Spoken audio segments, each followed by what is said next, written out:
What's going on, guys? I'm Icy Rhythms, and this is my review for Dragon Quest XI.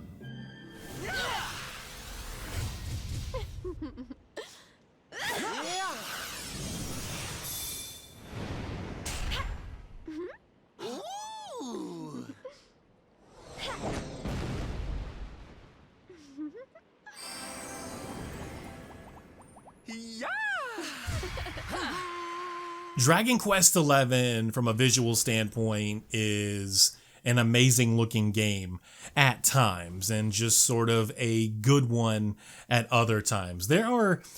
From a technical standpoint, there are more impressive games that are even 3 or 4 years old. And I think you also have to appreciate, which I do, the art style that games like this have to really enjoy the overall experience. But thankfully, I do. I really love the art style, and the game does run on Unreal Engine 4, which was kind of a surprise when the credits rolled. I'm like, oh wow, Unreal Engine 4. I was thinking the whole time that, man, this game looks breathtaking at times. This must be some custom, in-house engine. But no, it's Unreal Engine 4. So it's very versatile, and there's a lot of possibilities that I think with, Unreal Engine 4 that we just haven't even seen yet.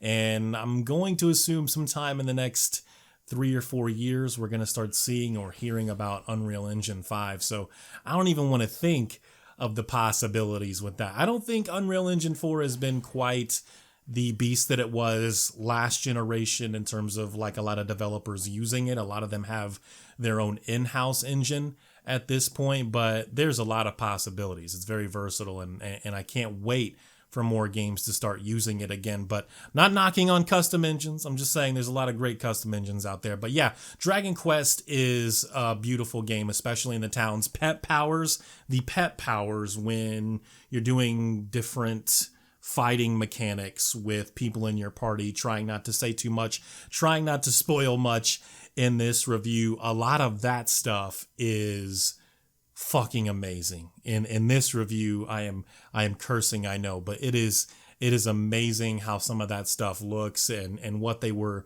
able to accomplish with that. It took my breath away. Like some of those pet powers, some of those attacks with different party members, it depends, right? Like different party members will give you, a number of different options, but a lot of that stuff is gorgeous, and you really just have to see it for yourself. In terms of options, I am playing the PC version.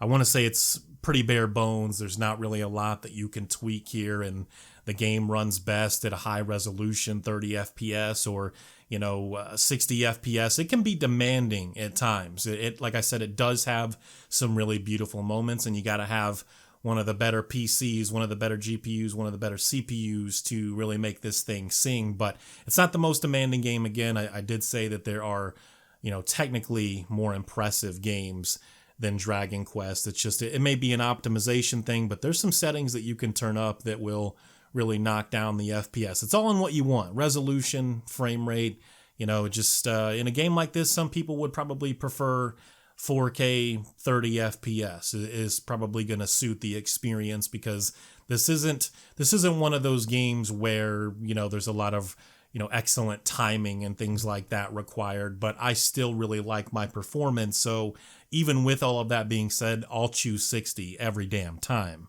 The gameplay in Dragon Quest XI it is for me the reason right now, and we will talk about this more.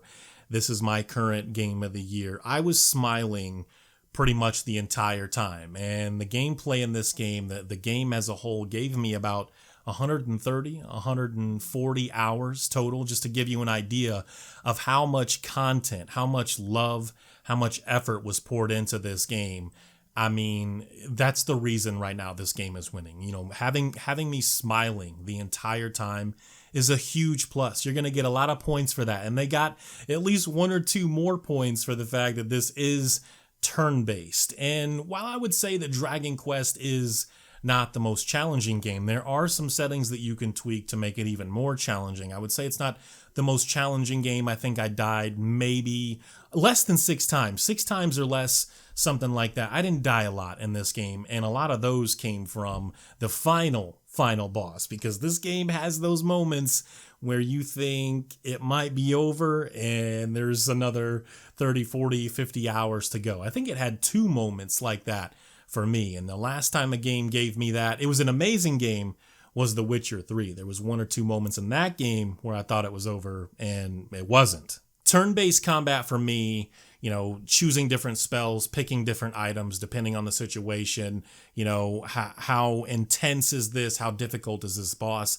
How difficult are these, 4 or 5 enemies at once that can cast, instant death on 2 or 3 of your party members, and that may include your healer. So then you're in a lot of trouble. So, I love playing games like this exactly like that. I mean, at some point, I will probably finish Final Fantasy 15, but that is not the way I want to play my Japanese games. My Japanese role-playing games, specifically, I do not want to play them in that way. There's always just been something special to me about taking turns and deciding how to attack certain situations. Grinding. If you have grinding in your game, you're going to get like half a point to another point from me, because that's a huge plus. I love going into most situations OP, so it's even less challenging for me than it should be, because I just want to obliterate everything. I want to have the best weapons. I want to be like 10, 15 levels over what the enemy types in this area or the bosses for that specific area. Like, that's how I want to play my RPGs, and Dragon Quest XI allows me to do that. And for me, that's perfect. Metal slimes, the enemy types in this game, a couple of them, I think for me, slimes and metal slimes being my favorite, just because of how they look. They're definitely one of my favorite enemy types ever now. Those can give you a lot of experience if you can figure out the ways to. Sometimes you'll get random spawns for metal slimes. It just kind of depends on the area, enemy types, levels, things like that. You can get random metal slime spawns, or even metal king metal slimes, one of those. King metal slimes, but they can also be spawned by yourself with pet powers. And again, without spoiling too much, I won't say, which people in your party need to be available for that. That's all stuff that you can figure out for yourself, or you can look up online. But there are ways to spawn metal slimes, and depending on where you're at in the game, they can give you anywhere from, 50,000 to 100,000, 200,000 experience if you kill one metal king and then just 2 of the smaller ones. And, if you're like level 15 to 20, you're probably going to get 4 or 5 levels out of experience points after the battle. But they will also run away on you if you don't kill them quickly. Sometimes they'll attack, right? They'll take a chance, they'll attack you and give you another chance, because a lot of the stuff that you're going to do to the metal slimes is going to be a miss. With no other enemy in the game is this much of an issue, but with the slimes, the metal slimes, the king metal slimes, you're going to miss a lot. So there are some abilities that allow for criticals, and that will pretty much kill them instantly because they don't have a lot of HP on their side, and that's definitely in your favor. I think another thing that stood out for me is, again, the towns and how diverse and just ever-changing a lot of that stuff was, with not only how they look, but the language used, some of the clothes that people would wear, a lot of the NPCs. This game, like a lot of other RPGs, JRPGs, Western RPGs, whatever it is, it suffers from a lot of the same issues. It's just a lot of the NPCs are kind of standing around in the same place every time you come to town, and they're waiting for you to, give you a quest or just kind of tell you something about the town that you're in, or, hey, there's these monsters that I heard give this and that as an item. They'll give you like little tips here and there if you're willing to talk to these people, but it suffers that same issue that so many games have, and these NPCs just standing around. I don't think it's immersion breaking. I think for some people that's very immersion breaking, and even some of the games that do it better, they still have that same issue. It's just every time you come to this town, no matter the time of day, like this person is just sweeping something up with a broom in the same location, the exact same location they were at like 2 days ago.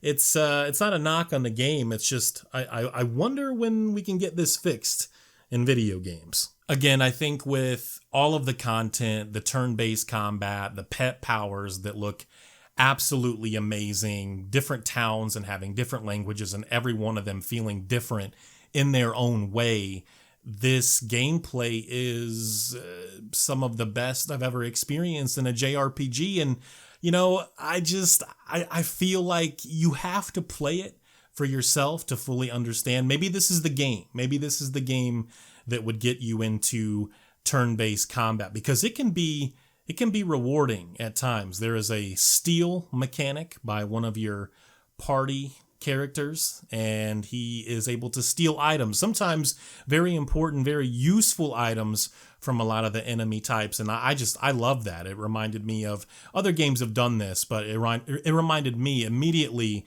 I thought of Final Fantasy VIII and the draw mechanic. A lot of people didn't like draw. I understand that there were some other issues with Final Fantasy VIII, but I love that game. But it reminded me of the draw mechanic in some ways, and you need some of those items. Like I would recommend keeping Eric in your party at all times when it makes sense, especially if you're grinding, in particular grinding for specific items. Get him. Definitely have Eric in your party, and he can be one of the most devastating characters, especially early on, sort of labeled now as the go-to boss killer. Some of his abilities will allow you to take bosses out in minutes, and by minutes I mean 2 or 3, maybe not even that. It just kind of depends on how you're attacking that situation and who else is in your party. But he has some abilities that can wipe the floor with some of the game's most difficult bosses. Difficult if you're not over leveled like myself in most of those situations. Just you try it.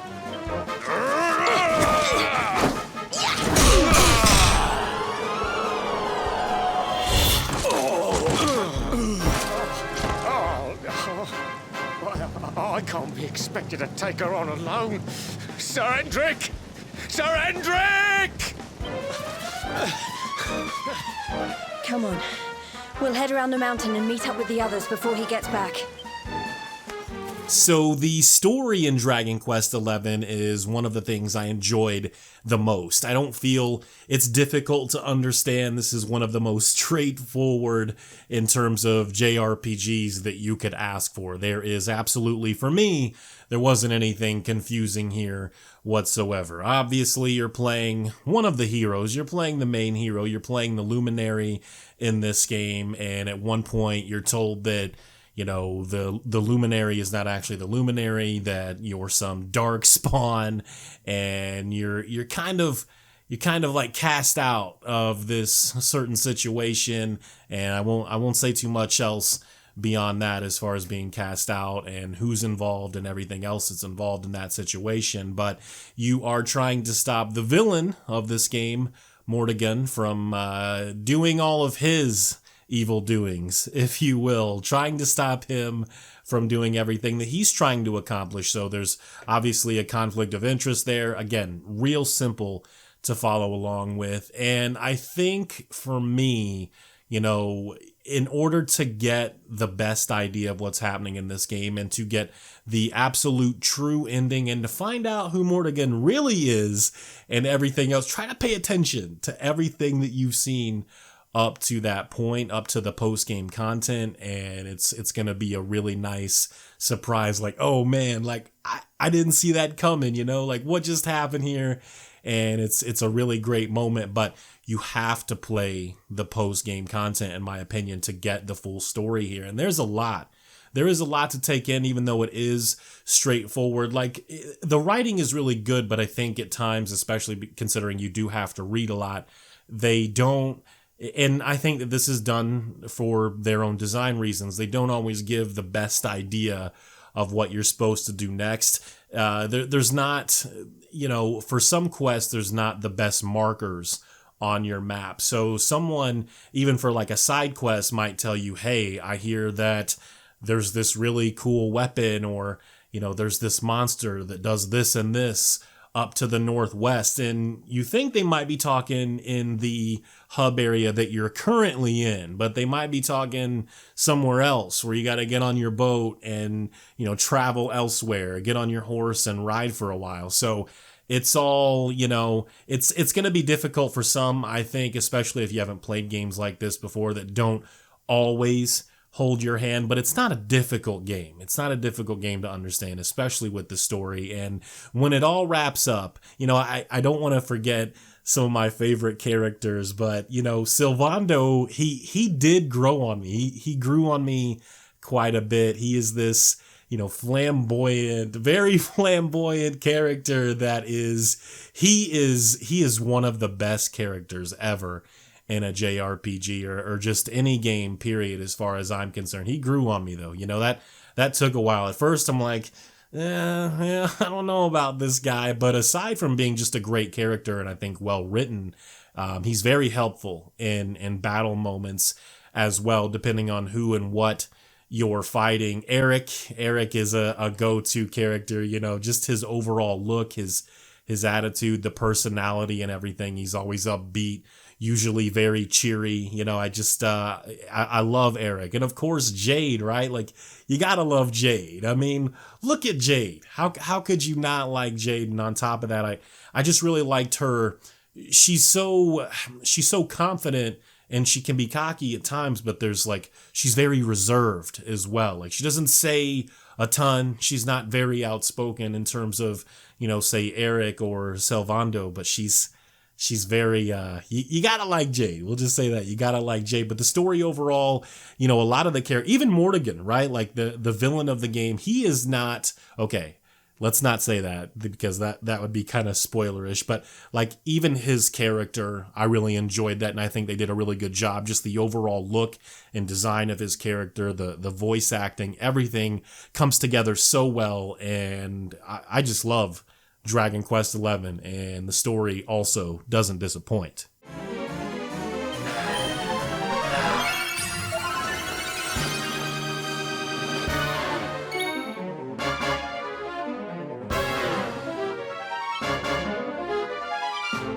I know people are going to have something to say if I don't give any negatives, if I don't have something not so positive to say about Dragon Quest XI. And in this case, guys, there's not really a lot that I want to complain about. I fell in love with this game. If you can do that, I fell in love with this game. I think my hours speak for themselves. It really is that good. But that being said, if I was going to nitpick, it would have nothing to do with the gameplay. Certainly not the gameplay, definitely not the visuals. It's the sound.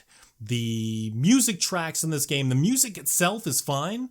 You can tell the developers put a lot of effort into making the music of a high quality. So when I say the sound quality in this case, I just mean how they sound. Like they don't have the greatest sound quality. And I have a decent sound setup for my PC to be able to hear music at a pretty high level, I would say. Definitely not the highest level. I don't have the highest of high-end stuff, but a pretty high level, and the music in this game, the sound quality of it is just very disappointing. And you just hear those same one or two tracks over and over and over again. Now, don't get me wrong, it does change at times, like certain areas and certain things with bosses and cutscenes, the music will change, but there is those one or two songs that you just hear and you want to like fire up Spotify or something, a podcast or whatever. A lot of times when this is happening, I didn't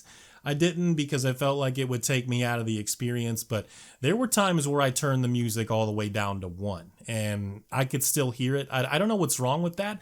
If you turn this game as loud as it will go in the settings, it is really loud. Like it is like the actual sound of, attacking enemies and running around, and the sound of water and, rocks hitting the ground, different things like that. All of that's fine. But the sound itself just seems too loud at times in this game. I don't know what it is, but a lot of it needs to be fixed. There are some mods currently being made for the PC version that will hopefully do big things for the music, and you can go and look up some of those videos on YouTube. But if I was going to nitpick the sound quality of different sounds, and in particular some of the music tracks, I don't want to say it's trash, that's a little harsh, but it's not good. Okay, we'll just say it's not good.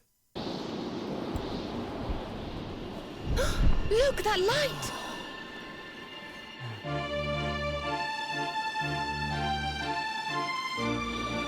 Does this mean...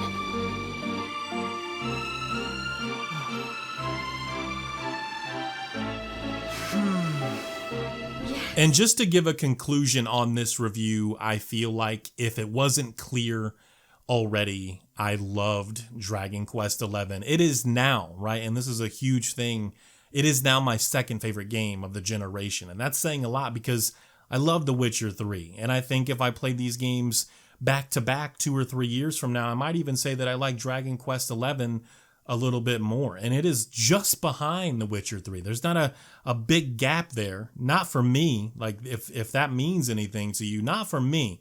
There's not a big gap in quality. I know quality is subjective, but that's how close they are, because Dragon Quest XI is, there's I didn't even talk about like the different casinos in this game and how I probably spent 15, 20, 25 hours alone of the total in the casinos, fake gambling in this fake casino for money that isn't actually real. They're really tokens, and you use those tokens to buy some items that I think some of those items you can only get in those casinos. The other items, you can get them elsewhere, but you can just flat out buy as many as you want.